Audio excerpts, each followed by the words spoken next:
Alex, real quick. Hi. How would you find the answer in all this data? I would use SAS-Via. SAS-Via. Cool. Hoax.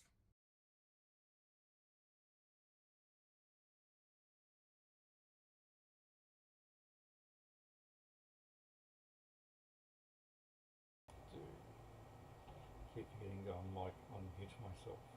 Terrible. Okay, so this is a quick run through of the debate. The debate went for just under an hour. I'm going to try to review it in a fraction of that time. I'm mainly going to lean on experiential knowledge rather than trying to look up the science books, which I think is quite relevant to some of their discussion. Technically, the moon is tilted. I'll just get past the intro, and just when you introduce the guys around the 7-minute mark, we'll hear Fran talk about his position.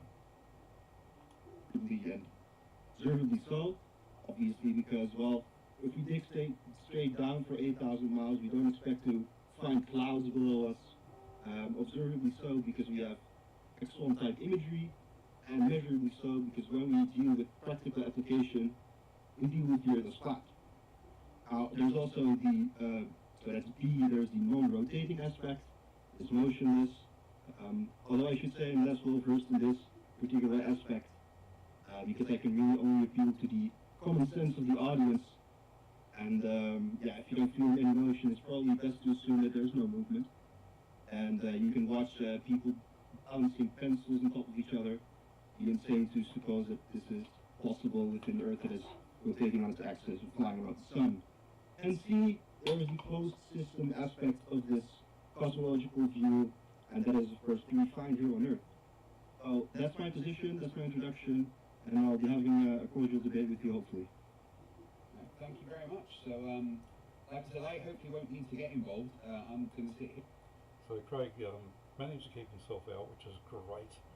You can see the wincing now and again, but that's Craig.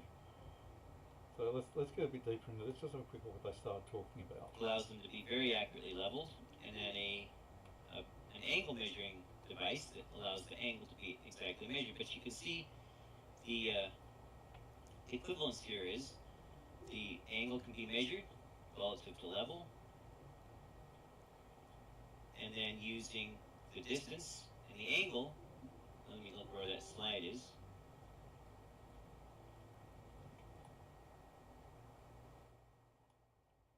So these are some measurements that were taken by different people, including some highly experienced professional surveyor. Ruhef measured, he's in Australia, I think, but he was in the US on a vacation, and he measured with a theodolite. And I think the rest of the measurements are all my own measurements using theodolites. And these measurements are all measuring the angle. Do you see a new screen there? Yes, I do. Okay, so this was a right to left curve test. This actually was, do you know Dan the Waterman? He's a flat earther, he's around Discord. Nice guy. And he actually came up with this idea. He says, why don't we... So at this point, Jess is describing his experiment where he put himself in a fixed position and watch what the ships did. Now, so part of the experiment was he had a fixed point on the ship that he used. It never went out of sight, nothing went over the horizon. By using that, he had a permanent point that he could follow, so if it was flat, it would give him a straight line. If it wasn't flat, it would give him an arch. And the raw data he got was quite interesting, you can see from the graphs there. Now I'm just going to scroll forward to about 2026.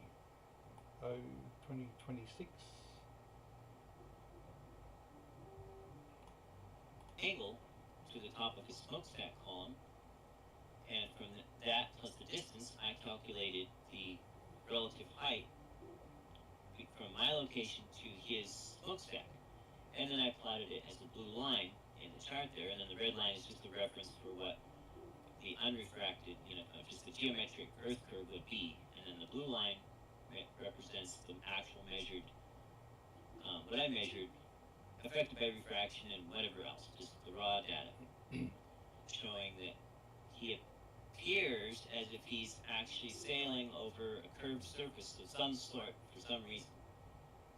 So basically I'm showing right to left curvature and near to far curvature. So, there.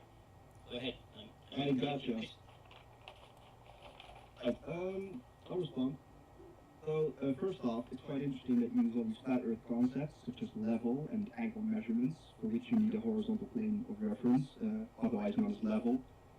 Secondly, and this is a real global classic, there's an Okay, so the concept that level is a line that can only exist in flat Earth, yet in geometry you can be shown a circle, put a radius line on it, put a line at 90 degrees that touches the circle, that's your tangent. That's the imaginary line that can be used for level, and it's definitely used in sextants.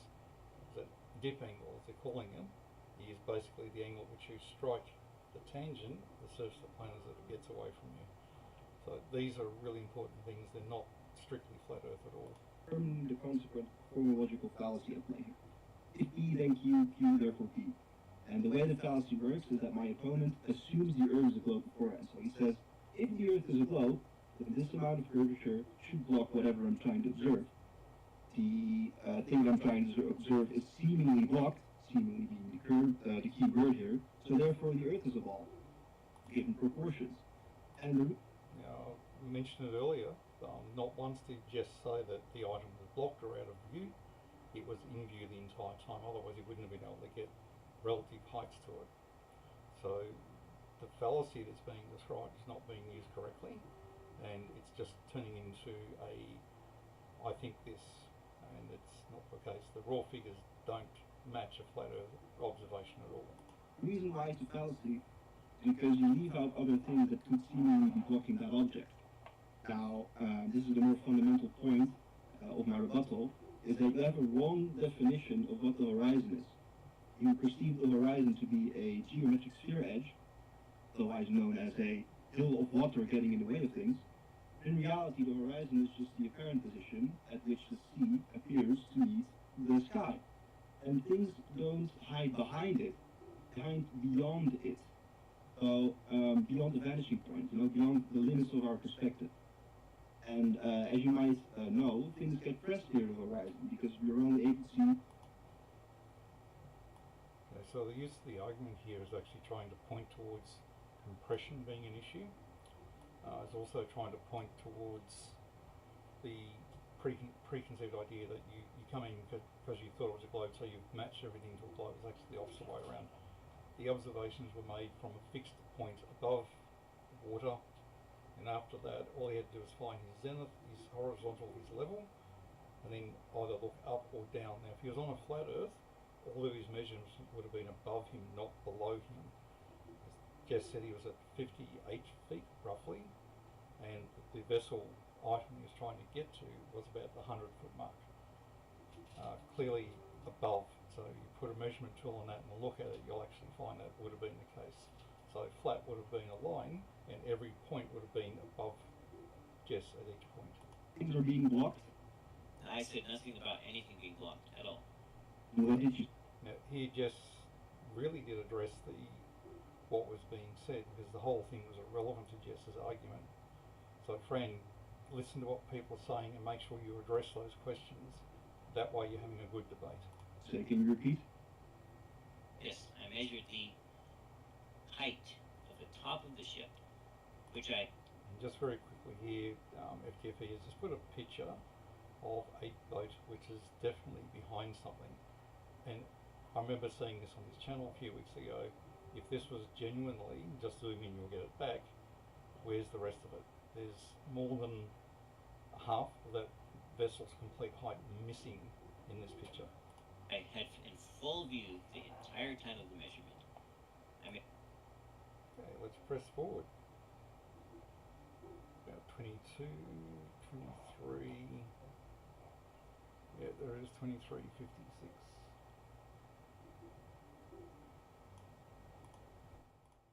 a vertical rise and fall as it crossed across in front of me, as if it was moving over a curved surface, right? Because it was being blocked, I assume. That's what you observed? No, nothing. There was no obstruction at all because I was on a 58-foot high vantage point, and the top of the ship was 100 feet high above the surface of the water. It never got blocked from my view during the entire observation. Right, so, and you said height, and that would be height in reference to? Yep, and this is where it gets really interesting because the height's only in reference to where he's located. It's not based on a flat line running anywhere. It's just he got a zenith, he got a horizontal, and he measured everything relative to his level, not the other way around. Being able to take measurements in a relative way enables you to build things from an arbitrarily selected point. When the surveyors go out and they survey a block of land, Myself. they will simply mark out a peg and say that's the corner of the block. They'll put tapes and field lights and they'll set up the corner that the building's going to be built on. And then they build. Then they show where all the corners are, and then the builders come along and use that to do the actual mapping. And it's relative to a point that was arbitrarily selected in the first place. It's not that hard to figure this stuff out.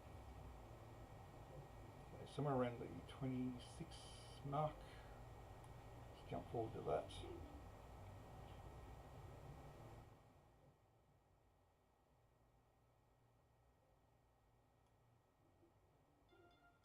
Oh, I do love the ads.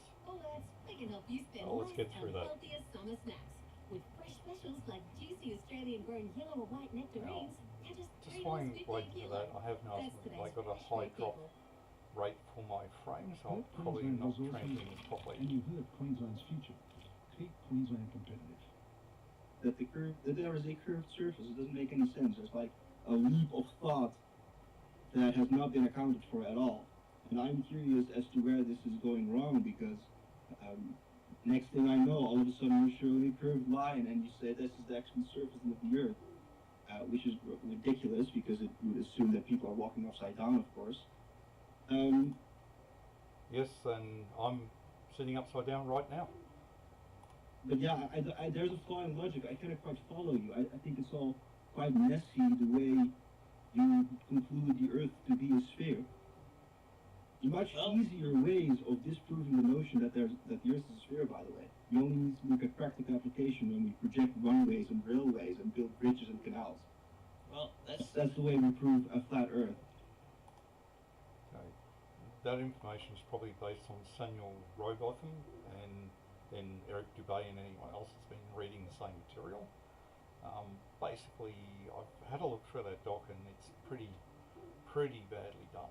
The diagrams are just built to look convincing, telling you, oh, we did this experiment, we got these results.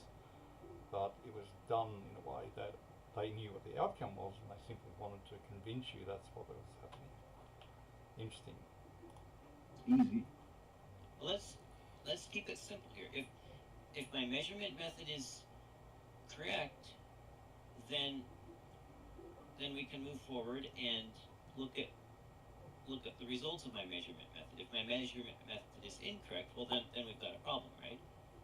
So we need to. I wouldn't necessarily agree with that because there's all kinds of optical effects that you couldn't have accounted for, maybe.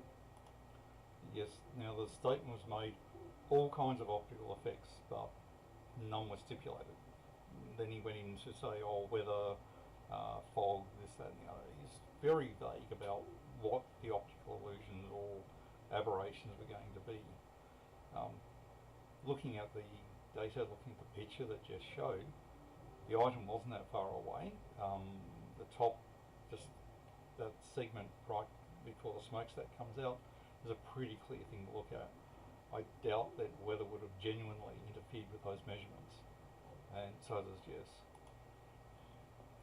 These observations always come second to what is done in practical application. So At this point, you can hear Jess just struggling a little bit because I don't think he was quite ready for this, but he did rally back. is my premise here correct that the let me go to this other slide here.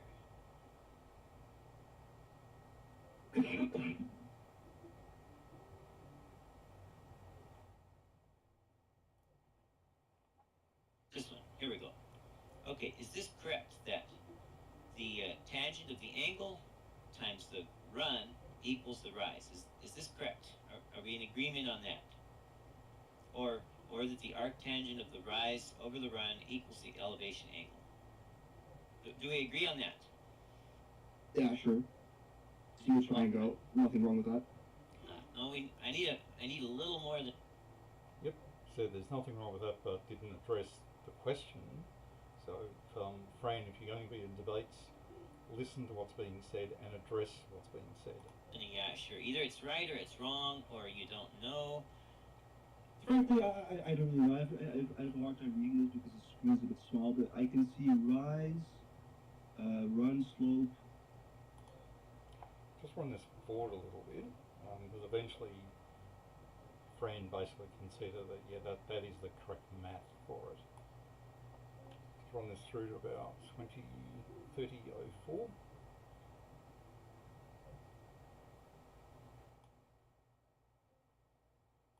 Rise over run equals slope. Arctan, I think it's a tangent. Rise divided by run equals elevation angle. Tangent angle run equals rise. Yeah, this all seems good to me. I don't see any mistakes, but it just proves flat Earth. That's the whole thing. That's what. And we've come back full circle because there's a horizontal line. It must be flat. Must be a flat baseline. And one of the things I pointed out before, in trig and in geometry, you learn about tangents to a circle. You can in fact have a straight line that just touches a circle at a single point. And that's where we get this flat line from. It's got nothing to do with the shape of the Earth. If the Earth was genuinely flat, then the level line would be parallel to the level surface of the Earth. It would be completely different. Why I don't get your position. Yep, and saying he doesn't get the position because it disagrees with what he believes. Okay, so if I know the distance to the top of that ship, or to that ship, and if I measure the angle to the top of that ship, if I know the run, the distance, and I know the angle, then I can calculate the rise, right? I'll just jump forward to 3132.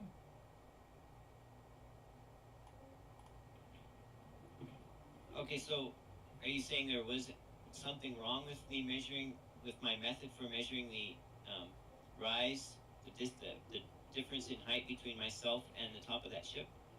No, there's nothing wrong with your method. There's something wrong with the conclusion you draw. Okay, it's interesting. He's actually Fran is aiming to drop all the results because the conclusion was incorrect, which is kind of interesting because the raw figures, Jess has admitted it's raw figures, no refraction has been taken into account, and yet it's still demonstrated a plot that is very close to the expected shape of the Earth for that area we worked in. I guess the argument is now turning into the, oh no, I don't believe you. Because you conclude that then it means that the Earth is spherical. That's a completely wrong conclusion. Well, never mind. Don't worry. Let's push this forward to 32 because I do get a bit bogged down in the semantics of these words. But put it simply enough, I think Jess rallied back and started really addressing what was being said to him. At this angle, you cannot forget the GP of the star. And so in all practical application, like you did with the theodolite, it just proves flat Earth. When you then draw the conclusion that the surface is moving away from you based on something that is hidden, I think it's still hidden beyond the horizon, although you object to that. It was clear. That doesn't work. Yep, so he's made the statement, he still thinks it's hidden behind the horizon, but doesn't explain how it's done. He's got no diagrams, no experimental data, nothing done by other people. It's just, I think it's hidden behind something. And that's kind of not good because you can't produce a strong argument without putting decent evidence in front of them. So I'm going to scroll this forward a bit because I start talking about the atmosphere, and that starts about 46 minutes in.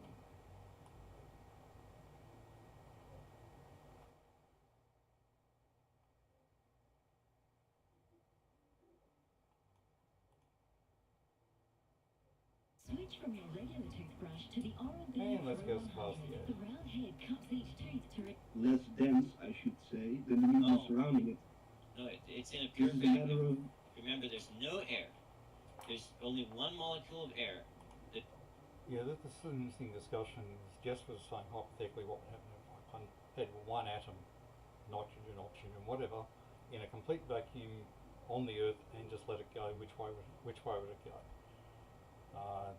It'll expand in all directions, but you've only got one molecule, so you can't expand in all directions. This one molecule, if it's heavy enough, will basically fall towards the bigger mass. There's no air, so it's a total vacuum right down to the ground, except this one air molecule. That's what happens. Complicate matters and say, what if we have one gas molecule in a vacuum? Yeah, so this time now there's a bit of personal incredulity coming into play. Fran is clearly trying to avoid even discussing it, because as soon as he says, oh, well, it does have mass, okay, I agree, his whole argument about expanding in any direction falls apart. This is all very not relevant. It could be true, I don't know. Yeah, like I said, I don't know anything about scuba things, but I don't really see. Yep. Okay, so I used to be a scuba instructor, and I dived for probably close to 16 years, and basically I could feel the change of buoyancy as a result of that tank being slowly emptied out. So the difference between the start of the dive, halfway through, and to the end of the dive, it affected your buoyancy, and your buoyancy vest had to be adjusted. When you first went in, you needed a bit more air at depth, and as you went along, you had a little bit of air out to maintain neutral buoyancy for the depth of your dive. And just hearing someone with no experience saying practical conditions, and then thinking, you haven't done this, have you? The point of this example. Okay. Does that break any... Well, what if I told you I had a perfect vacuum next to 14.7 psi in the same container? And then the gas would dissipate to fill the space. Okay, what if I had 14.7 psi next to 0.07 psi with no divider? Why would that not also dissipate to fill the space? Sorry, can you come again? I was distracted for a second. I'm getting this impression that Fran has become a believer in an isobaric atmospheric conditions. In other words, it's just one atmosphere all the way up through the column.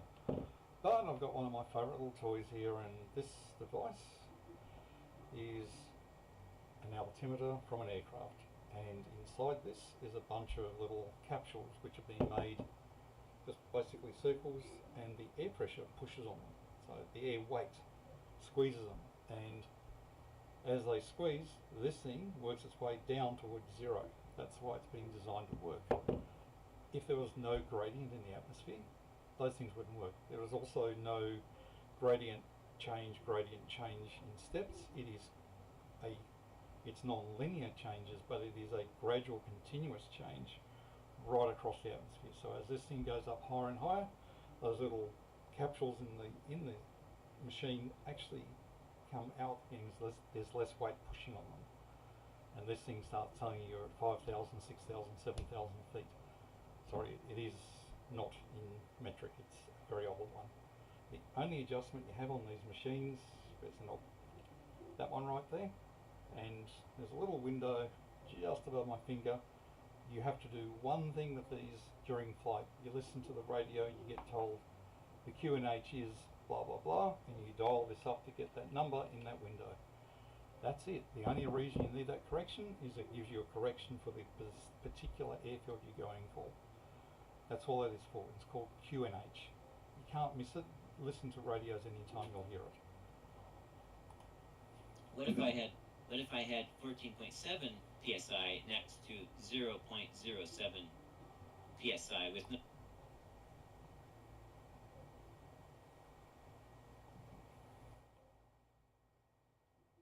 psi next to Just 0... roll this along a little bit further. I've just got to get the... Well, It's what's happening here on surface level. That's for sure. Yeah, but here's the problem. It doesn't. Are you familiar with the flat earther Dwayne Kellum? Nope, I am not. Oh, he sent up a balloon with GoPro cameras and air pressure decreased to point. It should just blast up there, right? Okay, so the balloon, yep, Mr. Sensible did one a couple of years ago. and he called it Mage 3. I think he's done a couple others before that. He got very similar looking results. What keeps the pressure down? Hang on. Well, that's The what I'm next asking. thing- And then the Nope. answer is, I do. It's for constant updraft. Yep. So what Jess is describing what would happen if you had air being generated around and going up, and it would move. Now, a couple of things to think about.